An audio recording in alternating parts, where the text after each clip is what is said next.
Welcome to Heartbreak Chronicles. People often ask what an electrician does, as if it's a mysterious profession. I tell them the truth. I climb poles and towers, fix tangled wires, and make sure those expensive appliances in your house are working properly while trying to avoid getting electrocuted into a kebab myself. It's a high-voltage job, literally, over 6,000 volts a day. It's not a career where you can hesitate. You hesitate, you die. You sneeze in the wrong direction, you turn to coke. You drop a wrench on the wrong side of the transformer. And some four-bedroom homeowner might just suddenly lose the internet during the season finale of their favorite TV show. So, not a lot of pressure. My name is Nathan, and I've been working for an electric company for 7 years now. Physically, I'm not bad. Not one of those Instagram fitness freaks who drinks 6 raw eggs at 5 a.m. every day and then cries over protein shakes. Just right for my job. 175 pounds of don't fall off the pole today. But what really keeps me sharp is Brazilian Jiu-Jitsu. I've been practicing since I was 18 years old, and I've been at it for 10 years now. In the last 10 years, I have trained 4 to 5 times a week, competed in countless tournaments, won a brown belt, and several regional championships. I met Olivia at an annual company meeting. She was the newest employee in our marketing department, brown-haired, 5 feet 7 inches, and wearing a pair of high heels that probably cost more than I paid for lunch all week. She looked like she'd stepped out of some cosmetics commercial, but acted like she owned the agency. Beautiful and confident, that was my first impression of her. We started talking and realized that we both love the same soccer team, both like the same type of music, and both hate formalities at work. We started dating, and Olivia showed a passion and energy that I had never seen in another woman. 6 months later, on a particularly romantic evening, I proposed and she said yes, without hesitation. We were married 3 months later and everything was perfect, or so I thought. For the first few years, we had a good life. I did my job, she did hers, and we had our own routines. We had favorite TV shows in common, and we even survived assembling IKEA furniture together, which is basically a relationship trust test created with particle board and small screws. But as time went on, some subtle changes began to appear. At first, I didn't pay much attention. She began to show some dissatisfaction with our lifestyle. We lived in a nice 2-bedroom apartment, not a mansion, but clean and in a convenient location. Olivia, however, was talking more and more frequently about what upscale neighborhoods her co-workers lived in and how spacious her friends' apartments were. Problems began to creep in like neighborhood cats you didn't know. At first it was small things, random comments. For example, one night she was swiping through her phone and out of the blue she said, "Oh, Megan's boyfriend just got promoted to regional manager. That's nice, huh?" I nodded, unconcerned about it. Then again, "Did you know Emma's dating a guy from a financial firm right now? He just took her to the Maldives for the weekend." It's romantic, right? No direct hints, just some innocent observations that somehow made my job fixing wires sound as worthless as folding towels at the gas station. Olivia started spending more and more time at her gym.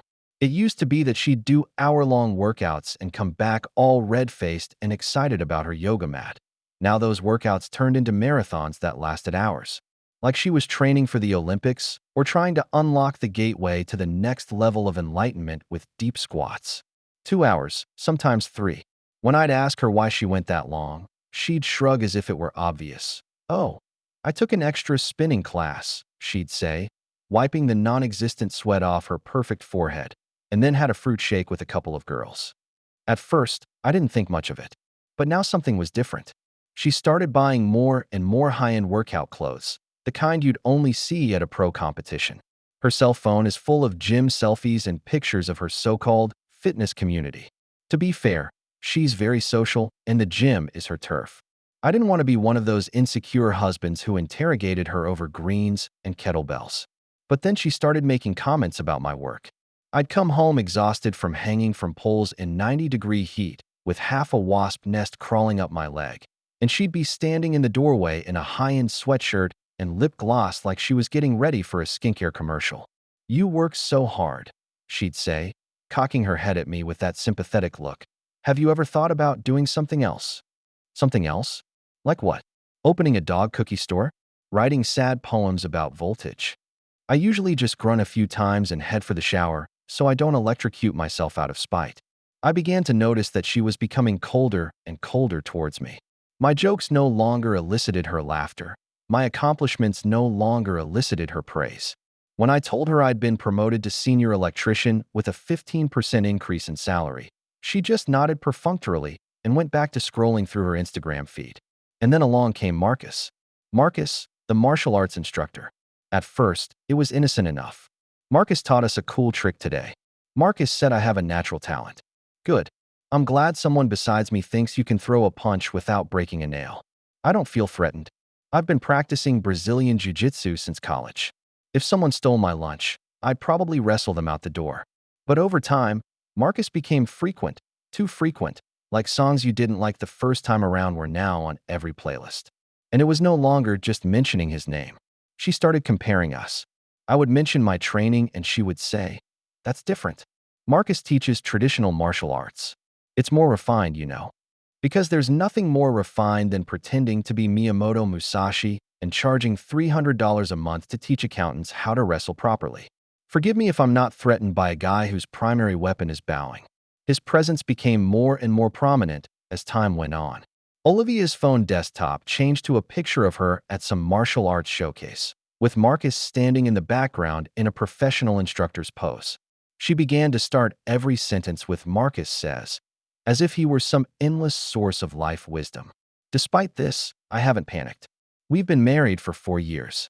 There have been ups and downs like any couple.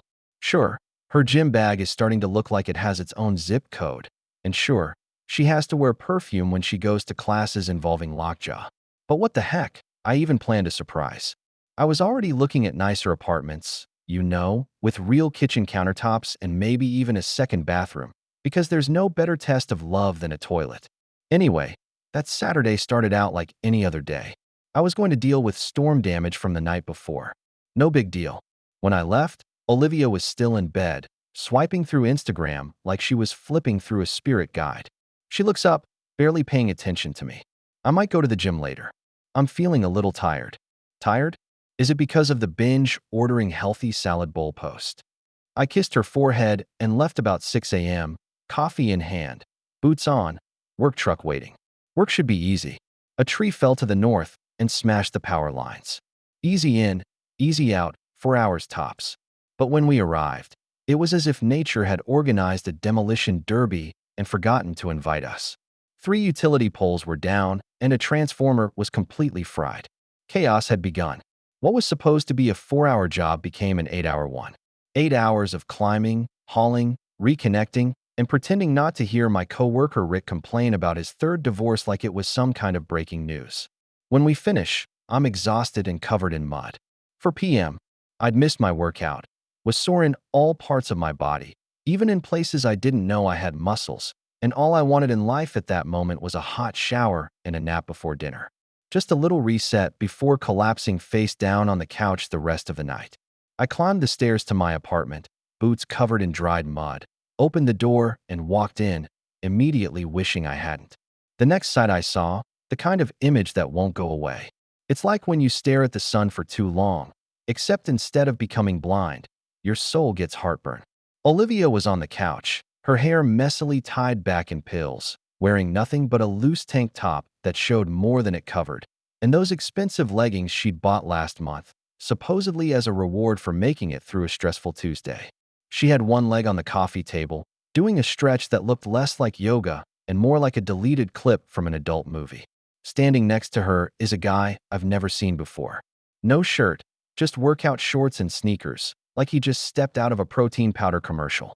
The guy was about 30 years old, had that bulging muscle look like he bench pressed for Instagram, but had never done a single pull-up, and his chest was sweaty, like someone had sprayed him for dramatic effect. The look on his face, the stupid little smile, like he was about to offer me a sample of a fruit shake. When he saw me, that smile disappeared. For a moment, no one moved. It was the kind of frozen silence you usually only see in wildlife documentaries, right before an antelope is bitten to death. I stood there, covered in dirt, my coverall still clinging to me, helmet in hand, trying to figure out if my brain was malfunctioning or if this was really happening. Olivia looks up at me with the most fake surprised expression I've ever seen. "Oh, what are you doing here?" I blinked. "I live here." Who the fuck is this? The guy took a step forward, puffing out his chest like a peacock at a truck stop. You need to leave, man. We're in the middle of something. In the middle of something? Oh, I was in the middle of something too. Something called losing all my remaining patience. Then I noticed her workout clothes strewn across the floor. Her workout underwear was all askew, like it had been half ripped off and then put back on in a panic. Right there, on the coffee table next to my gamepad, was a shiny bottle of massage oil. Let me guess, I said, staring at the human dumbbell standing next to her. Marcus, he grins like he's being knighted. Exactly. Of course it was him. I looked at her. She was hastily straightening her belt and pulling on her blouse. But her face? It wasn't guilt. No, it was provocation. Don't make this weird, she snapped. Marcus was just teaching me some stretching techniques with massage oil. I asked for it. We're working out. God, you're so paranoid. Oh yeah. I looked at the massage oil again, because nothing says it's a workout like undressing and putting on lube in someone's living room. Marcus stepped closer, trying to tower over me like I should pass out from his creatine breath. Maybe you should find somewhere else for a while. I slowly lowered my helmet. Sized him up. Big guy, maybe 6'2", 220 pounds, but flabby around the edges. Too much machine training and not enough real workouts. His standing posture? Total garbage. Feet too close together, center of gravity a mess. The guy looks like a freshman fawn trying to play it cool. This is my place, I said calmly. You need to leave. Olivia stands behind him, arms crossed like she's about to yell at the waitress. He's not going anywhere. I get into my standing position. Calm, focused. What if I tell him to leave? Just then, this genius said something that makes me laugh to this day when I think about it. I wouldn't try it if I were you, Marcus said, puffing out his chest like a security guard at a shopping center food court. I'm a third-degree black belt in Wing Shadow Do Karate. I've won multiple tournaments. Olivia crosses her arms and smiles smugly, like she's just witnessed her favorite soap opera villain rise from the dead. Marcus could beat the shit out of you without breaking a sweat. I couldn't help but smile.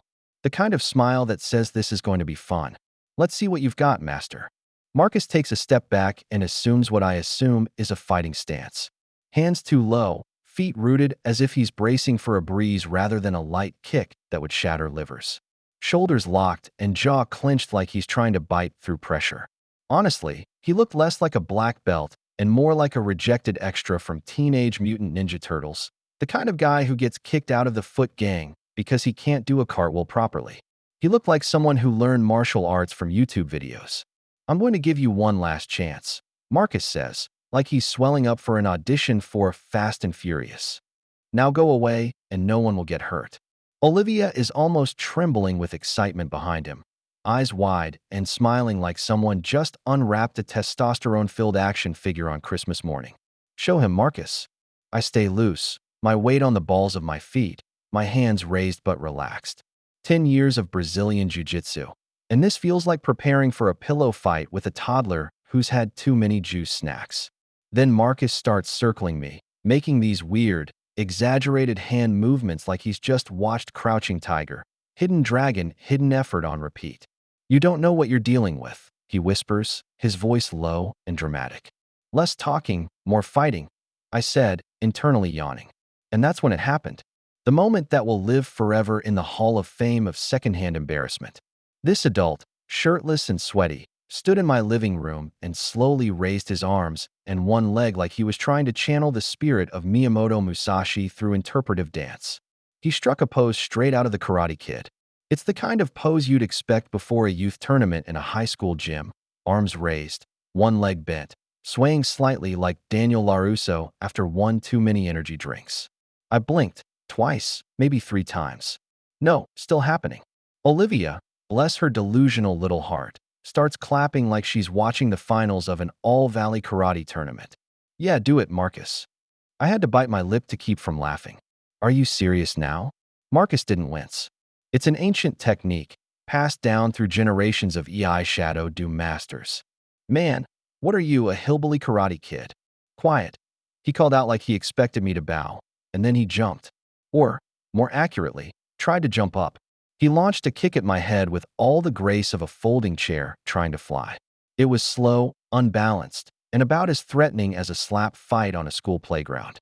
I did a little side step, moving as smoothly as Miyamoto Musashi, and watched him fly past me, arms swinging like he'd just missed the mat at a demonstration at the local YMCA.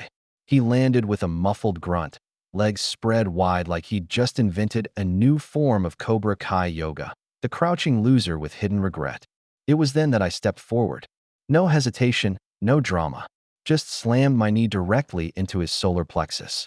Bang, perfect connection, just below the rib cage. I felt my knee sink into that sweet spot just below my sternum, and instantly, Marcus let out a loud gasp, like someone had punctured a beach ball full of heat and male vulnerability. He slowly collapses to the floor, curling up like a shrimp that's been on the grill too long, letting out these pitiful gasps like a fish that's just discovered what air is. Tears were already streaming from the corners of his eyes. He clutched at his stomach like it had betrayed him, which, to be fair, it had. Just as his knee hit the ground, I followed through. I kicked him in the lifeblood. It wasn't some dramatic, spinning, slow-motion movie kick. It was efficient, precise, surgical, the kind of kick that sends a man's soul straight to voicemail. His voice cracked into a high-pitched cry that I didn't know humans could make. He collapsed on his side, eyes wide, and mouthed words that I guessed were somewhere between "why" and "mother of God." Then, just to be sure, as he tried to hit me with his legendary crane kick, I stepped forward and kicked him again, this time right in the face.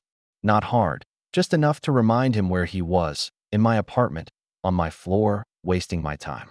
His head hits the coffee table leg with a soft thud, and he finally stops moving, becoming a pile of gym shorts, regret, and the remains of bad life choices.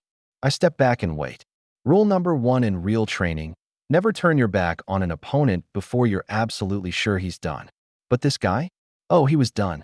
Cooked, toasted, crispy around the edges. Dignity is leaking out onto my carpet. Olivia kneels beside him like this is some kind of tragic battlefield reenactment. Jesus, Marcus. You psycho, you attacked him for no reason. For no reason. I blinked at her in surprise. I caught you two half-naked in my apartment. This idiot tried to kick me in the face in a movie pose.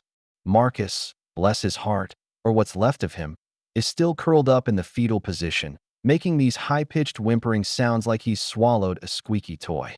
The martial arts master is more like a sad beanbag chair now. 3rd-degree black belt, I muttered. Pack your things. Both of you. I never want to see you again. Olivia looks up at me like I just insulted her handbag. Pure hatred in her eyes. You can't just kick me out. I live here, and you just proved dash. You don't deserve it, I say calmly. She tries to help Marcus up, or tries. The man moved like an arthritic grandfather who'd just fallen down the stairs. Bent over, clutching his lifeblood as if it's about to fall, he takes half steps toward the door like each one takes years off his life.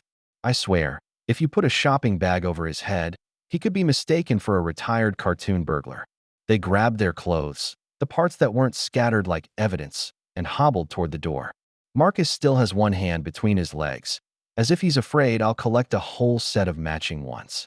Olivia stops and looks at me angrily one last time. This isn't over, she snapped. Marcus is going to make you pay. Yes, I say, grinning smugly. I'll be waiting. Famous dying words from the guy who just got knocked out twice by the same move. The only things Marcus had to pay for were ice packs and possibly some counseling. A few days later, I was getting ready for work, half-dressed, coffee in hand, when someone started knocking on my door as if the building was on fire. I look out the cat's eye. Olivia, standing there. 2 suitcases and a face like a thunderstorm. I open the door and cross my arms. What do you want? I'm moving back in, she announces, striding in like I've invited her to brunch. This is my home, too. I watch in amazement as she drags her suitcases into the living room like it's the apartment version of The Bachelor. I caught you cheating, I say slowly, enunciating as clearly as if she had a hearing problem. You remember that part, right? We were working out, she says, crossing her arms. Marcus was helping me with flexibility exercises. Semi-naked flexibility training with massage oil. She rolled her eyes, hard enough that I thought she might dislocate. Not everything is about sex. Marcus is a professional trainer. This is so untrue. She actually tried to convince me that I hadn't walked into a real-life version of the cash-strapped girlfriend needs help casting call. Looking at her unrepentant expression, I felt an anger burn inside me like I'd never felt before. But I didn't explode, I didn't yell. Instead, I stayed calm because I realized this gave me the perfect opportunity. But honestly, it just made things easier. Okay, I said. You want the apartment? You can have it. Her eyes lit up like a Sephora clearance sale. Really? Yes. I'll call the landlord today and get my name off the lease. What she doesn't realize is what makes this moment so sweet. I've been looking for a new apartment for months. Already put down a deposit on a better place on the other side of town. 2 bedrooms, updated kitchen, better building. I was going to surprise her by taking her with me next month to move in. You know, new apartment, fresh start, zero cheating yoga soap opera. But hey, life threw me a curveball that turned out to be a home run. What she also didn't know was that I was ready to break up. Over the past few months, I've been slowly moving my valuables and important documents to my brother Derek's house. I've even started depositing part of my paycheck into a separate account that only I have access to. I wasn't planning a breakup, but I sensed some kind of storm brewing, and I never climb poles without a safety harness at. I called the landlord first. Tell him the situation in the most professional voice I can muster, even though I'm still replaying Marcus' failed crane kick in slow motion in my head. Since Olivia has lived there for 3 years, he says she can stay on the lease. I say, okay, great, lovely. Just remove my name immediately. He promises the paperwork will be ready by the end of the week. Next call, movers. Saturday morning, 8 a.m. sharp. No mercy. Then I dialed my bank. Freeze our joint accounts. Change the passwords on my personal accounts. Cancel Olivia's authorized use of my credit cards. These were all contingencies I had prepared over the past few months, and now it was just a matter of simply executing them. Finally, I called my brother Derek. He'd been warning me that Olivia looked like the kind of woman who would change her mind, but I'd always defended her. Now, I needed his help, and I knew he'd be happy to finally prove himself right. Help you move? He asked, immediately skeptical. I thought you and Olivia were pretty good. Long story, I replied. Just bring your ass and your sense of humor. He paused. Now I'm definitely coming. Olivia noticed I was on the phone, obviously, but didn't ask much other than a casual, "What are you doing?" No more questions than that. I just looked up from my phone and said, "Making arrangements."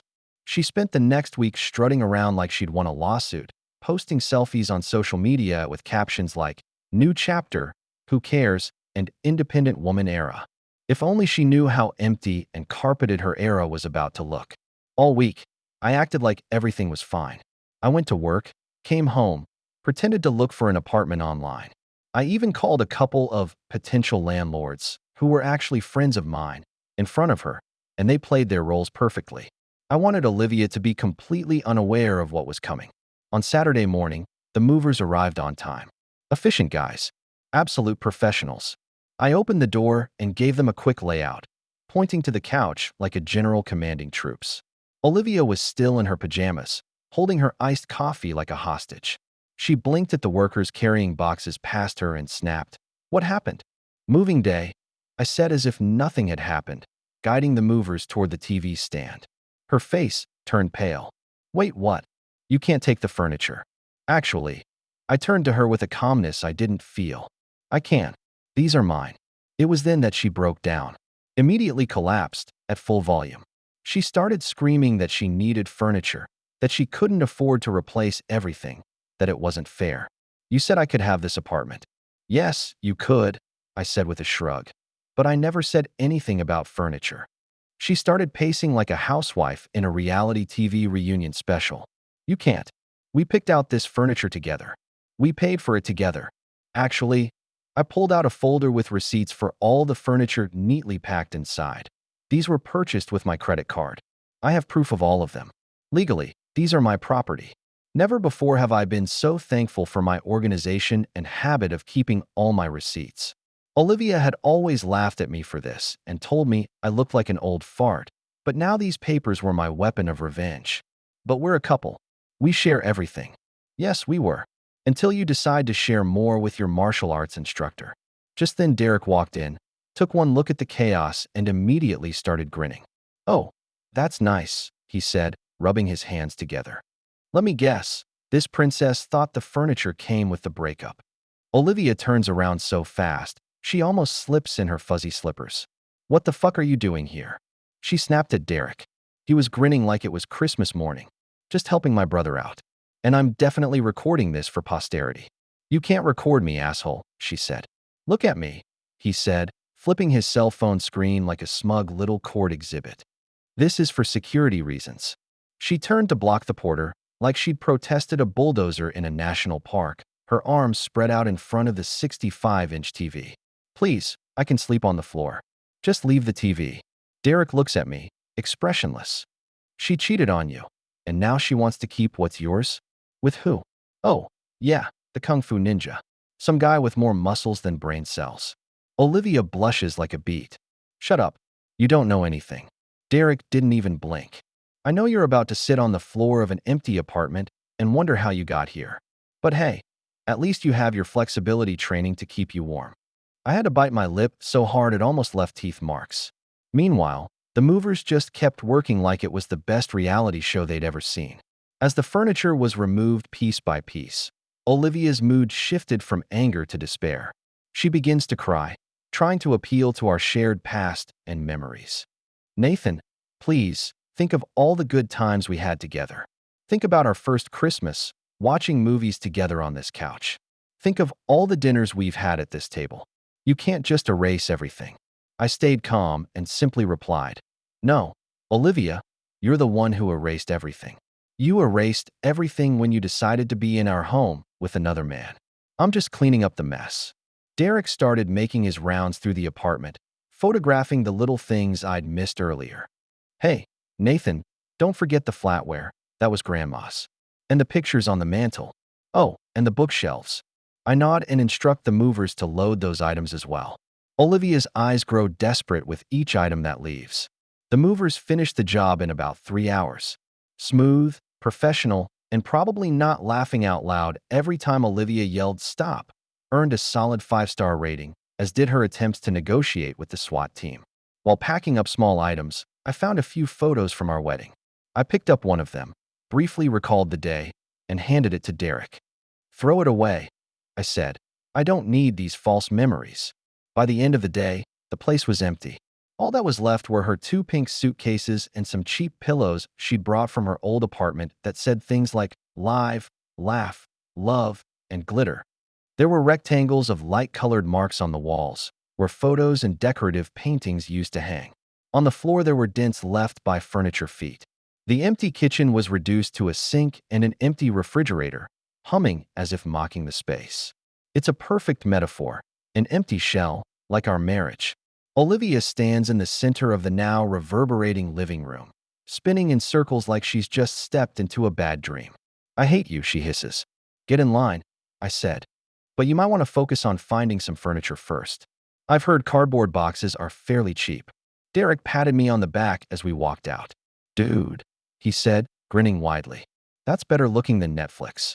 As we loaded the last few boxes in Derek's car, I saw Olivia watching us from behind the window. In that moment, I felt a strange relief, like I'd finally taken off a shirt that had become too tight.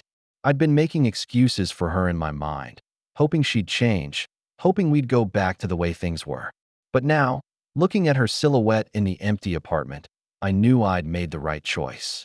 2 weeks later, at 11 p.m., I get a text from Olivia. Can you help me pay my rent? I'm $800 short, and they're kicking me out. I stare at it, take a sip of my coffee, and put my phone down. The next day, please, I'll pay you back as soon as I get my next paycheck. I still didn't respond. Day 3, I can't believe you're going to make me homeless over some stupid argument. Okay, that one almost made me laugh. I still didn't respond. Day 4, she sent a dozen messages in a row, ranging from pleading to angry to threatening. You have to help me. I will tell everyone how you mistreated me. I will go to your company and smear you. These threats only made me more certain that I was making the right decision. Finally, I sent her a text message. Figure it out yourself. This triggered a complete waterfall effect. She called me in tears, pleading, sobbing like she was auditioning for a soap opera. Please, Nathan, if you help me this time, I swear I'll never speak to Marcus again. I'll blackball him. I'll burn his supplements. Please. When that didn't work, she shifted tactics like a broken gearbox. You're pathetic, she snapped on her voicemail. No wonder I had to find a real man. Marcus treats me like a queen. Good for you. I muttered, deleting the message. Ask him for rent money. Apparently she did. According to the Office Gossip Network, that real-time, high-speed relay of drama, Olivia went straight to Marcus for help. And Marcus? Oh, he prepared excuses like it was an Olympic sport.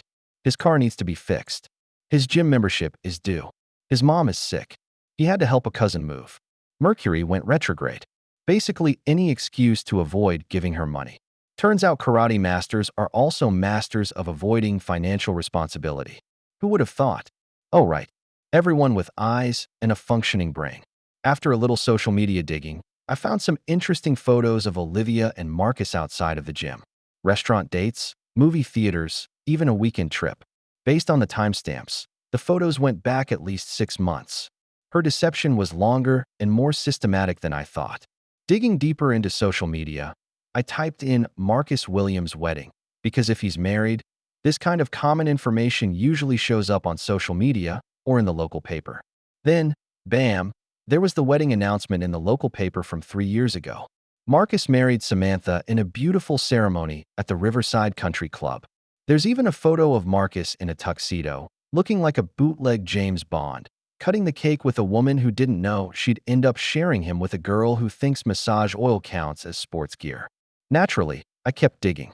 Samantha has her own public profile, Instagram, Facebook, a Pinterest board full of houseplants and cold cuts. Her profile says she's a software engineer working for a well-known tech company. Judging by the photo, she was an intelligent, beautiful woman with a big smile and a career that looked very successful. It was then that the curtain really pulled back.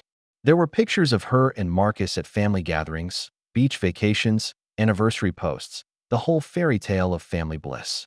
Just 2 months ago, she posted a photo of them having dinner together. The caption, "Date night with my amazing husband." Yes, this guy is married, not separated, not divorced.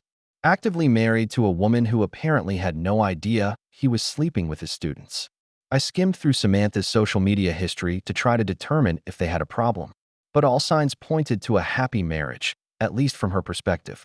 She regularly posted cute updates about the things they did together, calling him my best friend and soulmate. I screenshot everything. Wedding announcements. Samantha's anniversary post. Photos of her and Marcus looking like a happy couple, straight from the stock photo collection titled Lies and Betrayal. Look at this, I said as I handed my phone to Derek, who was browsing options for what could be my new apartment coffee table. It seems our karate master has a secret.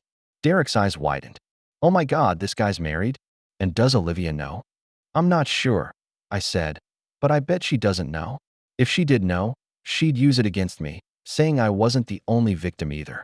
She never misses an opportunity to mitigate her crimes. So what are you going to do now? Derek asked, a wicked smile spreading across his face. I'm going to make sure Samantha knows what her husband is doing. I say. She shouldn't be kept in the dark. It's not fair. Absolutely, Derek agreed. It's purely ethical. Nothing to do with your personal hatred of that karate idiot.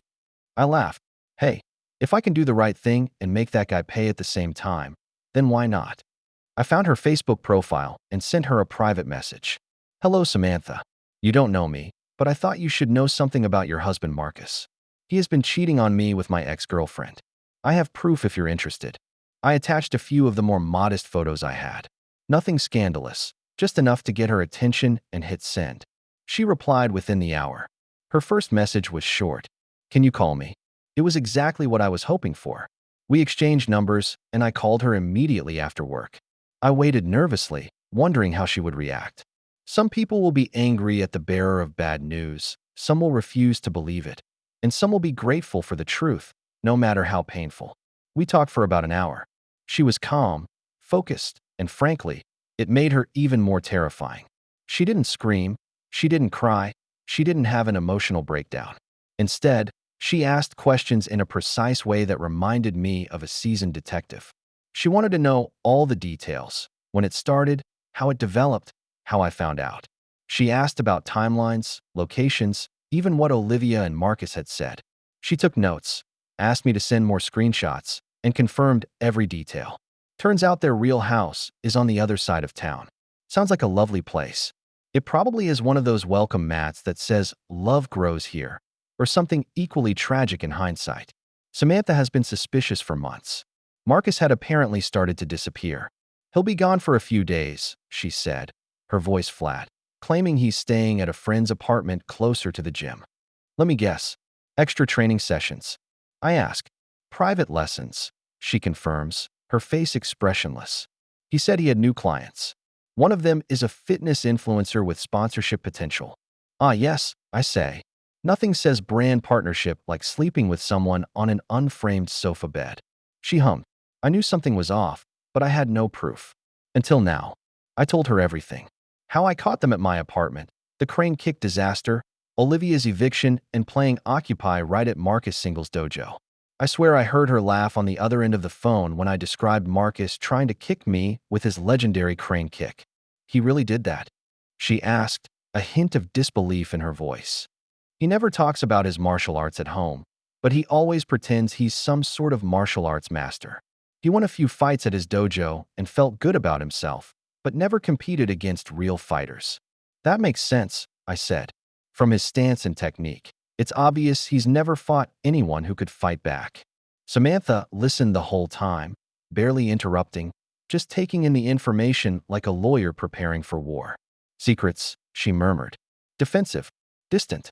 He's still spending money we don't have on new clothes. Colognes. He does smell like he's aggressively overcompensating. I say. She laughed, but there was no humor in the laugh. $300 bottle of cologne. Supposedly to attract new customers. It does seem to have worked. We continued to talk, exchanging details and timelines, until she suddenly asked, Does your wife know he's married? That's a good question. Honestly, I'm not sure. She may or may not know, but it won't change her behavior. Olivia always thinks the rules don't apply to her. Sounds like they're a match made in heaven, Samantha says coldly. Then she asked the big question. Do you have any more evidence? Any recent ones? I thought about it. Well, Olivia had been posting what looked like Instagram stories of Marcus' apartment. Upscale takeout, expensive bottles of wine, weird indirect references like, you deserve someone who trains your body and soul. Very subtle. Send me her account, Samantha said. I'd like to see it for myself. Before we hung up, I asked her what she planned to do. She paused, then replied in a calm but determined tone. First, I'm going to gather more evidence. Then, I'm going to kick him out of my life, and permanently. 2 days later, she called me again, and this time her voice had that tight, restrained energy, like someone was suppressing a tsunami. I did some research, she said. Lots of research. Turns out Olivia was very careless with her social media, with photos of recognizable features of Marcus's apartment, that stupid wall tapestry, the ugly modern lamp that Samantha apparently hates. There's even a reflection of Marcus' framed karate certificate in the background of one mirror selfie. I looked at all the photos and videos, she told me, and I even heard Marcus' voice in the background of the videos she took. In one video, she's drinking from the special glass we received at our wedding that my grandmother left us. I could hear the anger in her voice, though she kept her cool. She continued, I also checked our home security cameras. He brought her to our house, Nathan. The times I traveled on business. They made love in our bed. He brought her into our home on those days I was gone. I didn't know what to say. This was beyond cheating. This was a deep level of betrayal and disrespect. But it gets better. Samantha checked their shared credit card bills and found receipts for expensive dinners. Upscale sushi restaurants, champagne bars, spa gift certificates, presents, all the things she never received. I'm filing for divorce, Samantha told me over the phone. Calm as a cucumber in a courtroom. I wanted to thank you for contacting me. I could have wasted years not knowing the truth. And then she laughed. But it wasn't a ha-ha. That's funny laugh. No, it was the kind of laugh you hear before someone burns down the family business and walks away in slow motion. Cold, cold, beautiful. Marcus is about to learn a very expensive lesson. And that's when she gave me the plot twist of the year. Marcus made her sign a prenuptial agreement when she got married. Let me repeat that. Marcus, the human crane kicking disaster, insisted on a prenuptial agreement when they got married. When we first started dating, I made more money than he did, Samantha explains. He was uncomfortable with it, like it was a threat to his manhood. So when we decided to get married, he insisted on a prenup to protect his assets. She puts an accent on the last word, and I can almost hear her rolling her eyes. The irony is perfect. I spent a lot of money on a very good attorney to draft a prenuptial agreement to make sure it protected me just as much. Marcus signed it without reading it carefully, too eager to prove he wasn't with me for the money. According to Samantha, the prenup is ironclad. I mean, Fort Knox meets Supreme Court meets Liam Neeson levels of good luck getting out of this. It has a clause stating that any spouse who commits adultery will lose their claim to joint assets and be responsible for paying the other spouse's legal fees, which is honorable because Samantha is a software engineer making 6 figures a year. Marcus, a part-time karate instructor, wears fingerless gloves like he's still waiting for a callback from 2007. He's about to lose big, but Samantha isn't done yet. I've gotten a lot of promotions and raises while his fitness instructor career has been stagnant, she says, not hiding the satisfaction in her voice. Now our house is almost entirely paid for by me. I make 3 times as much as he does.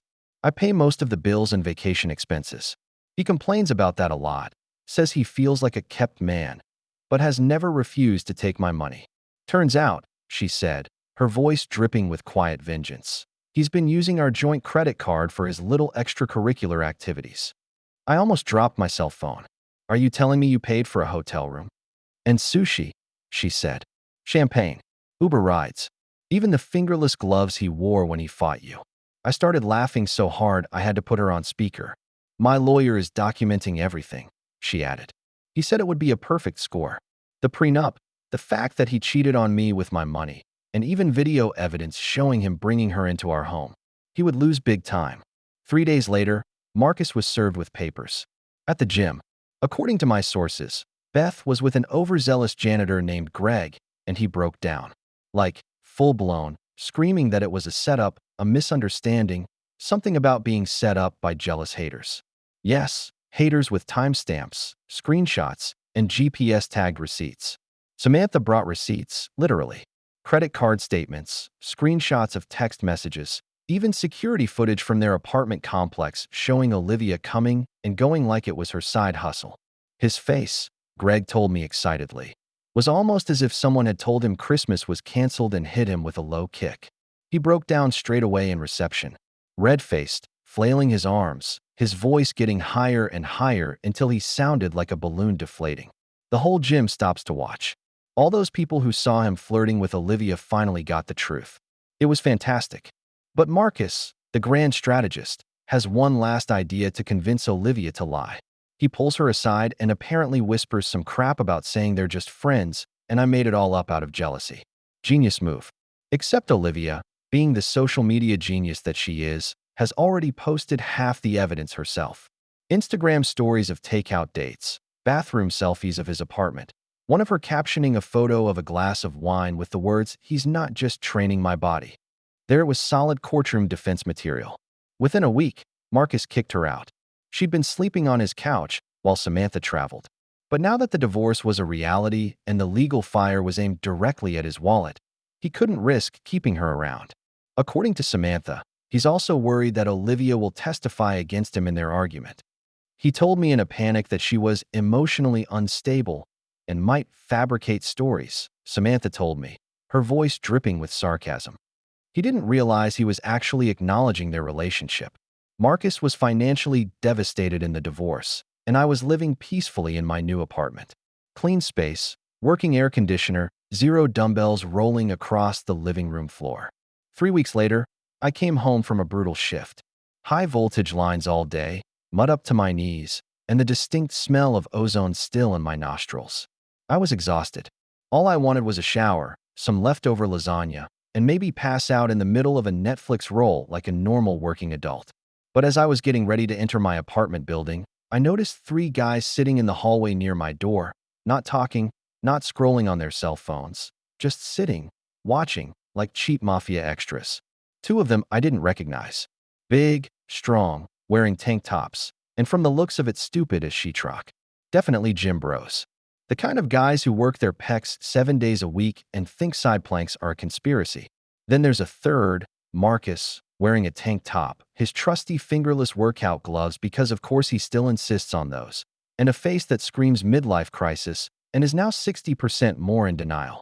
As I approached, Olivia sauntered around the corner like she was showing off a game show prize. with the same smug, vindictive little smile on her face. "Surprise," she says, almost jumping up and down. "Marcus wants to have a chat with you." Oh, how pleasant a chat. Even exhausted, I immediately went on alert. My muscle memory took over and the adrenaline began to flow. The training I'd been doing had made me think clearly and calmly. I assessed the situation, 3-on-1, limited space, but I had the length of the hallway to maneuver. My work boots provided good grip and some protection. Most importantly, I've learned Marcus' fighting style or lack thereof. Marcus stands up, craning his neck and moving his shoulders like he's in a low-budget action movie. "Remember me?" he says, puffing out his chest. "Unforgettable," I reply. "Your crane kick is still in my nightmares." His jaw clenches. "You ruined my life. My wife left me. I lost everything, and it's all because of you." I glanced at his two thugs. Bigger than Marcus, sure, but fluffy. Very flabby. Like if they threw a punch, it would come with a protein shake and an apology for not having a single trained muscle. "So you brought backup," I say, slowly setting down my work bag calmly. "Superior." "I brought witnesses," he sneered. "I want everyone to see what happens when someone interferes with my life." Olivia looked like she was about to vibrate through the floorboards from the drama of it all. "He's been planning this for days," she interjects. "Marcus is going to teach you respect, isn't he?" I cracked my knuckles and relaxed my shoulders. 3-on-1 wasn't ideal, but I'd been tasered before. These guys don't scare me. In fact, I feel a strange calm. These guys have no idea what they're doing, and I've mentally rehearsed countless fight scenarios with multiple opponents. I thought back to what my instructor always said in BJJ class. When encountering multiple opponents, keep moving, never get trapped in a corner, and focus on one at a time. Use the environment to your advantage. Marcus took a step forward and began his movie villain monologue. "You think you're so smart, tell my wife, expose me. If you're going to hit me," I said, holding up my hand. "Can we skip the monologue? I'm going to make dinner." This enraged him. He came forward and swung a savage hook. One might think this is some sort of movie moment where the hero wins with a glorious punch and slow-motion applause. Sorry, Bruce Lee, it wasn't like that. I bend and dodge his swing, sidestepping like I'm changing lanes on an empty highway. One of the gym bros tries to grab me from behind. A truly original move, but I'm already on the move. I slam my elbow back into his stomach and feel the air shoot out of him like a flat tire. He bends over and I spin, hitting him in the jaw with a right hook that makes a very satisfying snapping sound. And then he falls to the ground like a bag of protein powder. The second guy hesitates. Rookie mistake. I stepped forward and landed a straight punch right on his nose. Classic technique, straight down the channel. His eyes widen like he's just realized that protein doesn't actually build personality. He staggers back, his hands covering his face, blood already dripping from between his fingers. I turn to Marcus, who's still standing there, trying to reboot his brain like a confused Xbox. "Your turn, master." He assumes his signature karate stance, his hands twitching in an exaggerated pattern like he's auditioning for a live-action anime adaptation. "You destroyed my marriage," he growls. "No," I say, stepping forward. "You did it yourself." He came at me with a series of punches, quick, dramatic, and utterly useless. They look impressive in a commercial karate sort of way, but with the stopping power of a wet paper towel. I slipped through their clumsy swings like I'd practiced 100 times, which I had, and then moved in close, again slamming my knee into his midsection. Same position, same result. He lets out a familiar whine, like bagpipes deflating in a church, and then falls to the ground like a dying Roomba. Just like before, because apparently I value tradition, I kicked him in the lifeblood again. Bang. Precision. Poetic. Painful. He bends like a folding chair and grunts something that once might have been a word, but now sounds like high-pitched regret. His two gym buddies? Still down. One is clutching his chin like it's a fragile family heirloom, and the other is trying to scoop blood out of his shirt like it's soup he doesn't want to waste. The whole fight takes no more than 30 seconds. 3 self-righteous gym fighters, all now curled up into little balls of pain in the hallway of my apartment. I'm not even sweating, though my elbows are a little sore. "Is this what you guys want?" I ask, my voice calm and controlled. 3 adults ambushing me in front of my house. "What was your plan? To beat me up? Or worse?" No one answered. Only moans and gasps. Olivia stood there in complete shock, as if the script had suddenly been rewritten and she hadn't received an update. Have you ever seen three grown men grabbing their lifelines and rolling around like they just lost a bet in front of an angry kangaroo? That's the hallway. It was majestic. I looked around at the misery and casually straightened my shirt. Is it over? I asked. Olivia, bless her overly dramatic soul, started screaming like she'd just found out daytime TV was canceled. You're crazy. This is assault. I'm calling the police. Please, I say, pointing to the small black hemisphere on the hallway ceiling. The building had just upgraded its security system last month. HD cameras with audio. Let's see what the police have to say about three guys ambushing a guy coming home from work in the hallway. Olivia's face changed from anger to panic. She obviously didn't know there were cameras. Did Marcus know? If he'd done any actual planning work, he'd have noticed. But considering his impromptu crane kicks, I doubt detailed planning is his strong suit. Don't forget to mention the fingerless gloves, I added. That's scary. She bends down to help Marcus to his feet. But he looks like Bambi on a trampoline, shaking, twitching, profoundly reconsidering every life choice that led him here. Don't look so proud. He manages to gasp, barely able to stand up straight. This isn't over. No, I say, picking up my keys. But your reproductive future may be over. Unsurprisingly, the courts quickly took action against Marcus and his friends. When police saw the surveillance footage, he was charged for ambush and assault. He got 3 months to serve in county jail. His two pals got probation and community service. And the prenup? Solid as a brick wall. Marcus got nothing. No house, no car, no gym equipment. Instead, he had to pay Samantha's legal fees, which totaled $18,000. As for Olivia, she committed full-blown social suicide. Word in the office spread faster than emojis about cheating, evictions, and ambush setups. Her coworkers shunned her like she was a sales call with a fake insurance claim. About a month later, she was fired for her attitude toward customers. One night in my new apartment, Derek and I were sitting on the couch drinking beers. He was sitting next to me, having a terrible time, pizza boxes open, beers sweating on the coffee table, and life? Peaceful. So that's what happens, Derek said as he played the game. The betrayers get what's coming to them, and you sit here enjoying the good life. A fair end. Fair, I repeated, raising my beer. Justice feels good. That's the end of today's story. For more captivating tales, hit subscribe and never miss an episode.